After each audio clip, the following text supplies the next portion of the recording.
Happy Sunday, Tampa Bay. We're with you for another week to talk about the local real estate market here in Tampa Bay. I'm joined by Mike Yates with Atlantic Bay Mortgage, Michael Barbino from my Sarasota office, and Aaron Davis, the co-owner of Strategic Title and a whole bunch of other title companies with the Florida Agency Network. And going to start right out of the gate today and talk actually about title. With having Sarasota here, one of the things that a lot of people don't understand about closings and title is, kind of the norms and standards of how people pick which title company closes a transaction. And in Tampa Bay, for example, Hillsborough, Pinellas, Pasco, it's pretty normal for the seller, to kind of control who the title company is. And in Sarasota, Bradenton, it seems to be the norm where the buyer does. Now, just like with anything else, it's always negotiable. You can always ask. But, that's something that you guys have expanded, Aaron, in Florida, that you see a lot of where, different norms in different markets. Yeah, me and Mike were just talking about that before the start. Sarasota, I'd say nationwide, you got 30, I think it's 33 states are buyer pick, buyer pay, 17 states seller pick, seller pay, and then Florida, which is a hodgepodge. the most screwed up like state the election. It's like different in all these different counties. And it doesn't even make right. Well, and I figured it out years ago. It's actually so the buyer pick, buyer pay areas are Sarasota, South Manatee, Miami-Dade, Broward, a little bit of Palm Beach County, and then a lot of the panhandle, that coastal area. And so the reasoning for that is the Sarasota, if you think about it, those areas are also concentrations of high attorney driven closings as well.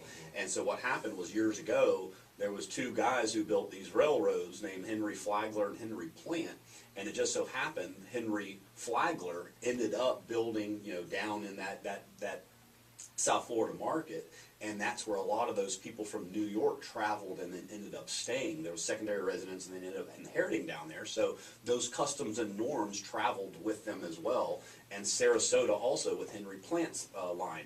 The reason for the panhandle and beach area, beach in general, is oftentimes it's foreign money, it's investment, it's cash. So it's buyer pick, buyer pay. So it's just really customs and norms, but as you said, it's all negotiable under contract. Yeah, and one thing that, so we were talking, on prior shows, and we sent out an email blast this week about refinances. And, Mike, you can talk a little bit about this too. But one of the interesting things about refinances is a lot of people don't realize they have the ability to pick title too in most instances. And so what's interesting is many of the major lenders will drive it to a particular title company that a lot of times they have an interest in, and people won't shop around on quotes and fees. And I think that's one thing where Strategic Title, where we can kind of help them, with that. Yeah, absolutely. I mean, you see so many people advertise, no closing cost or there's always a cost. There's always a cost, and then that's the thing. I think bringing clarity to the transaction is it's our jobs, and so you have the right to pick. You're paying for the service, so give us a shot, shop it around. I mean that's why there's settlement providers out there. So. Yeah, and it's strategictitle.com and Mike, you want to talk about the refinance side of it. There's still, believe it or not, there's still a lot of people out there that could refinance and haven't. And that's one of the ways where they can control costs is shopping around on title. Don't just go with the title company the bank recommends or encourages, but call Strategic Title, call someone else. Call really anybody. But we'd love for you to check out Strategic Title.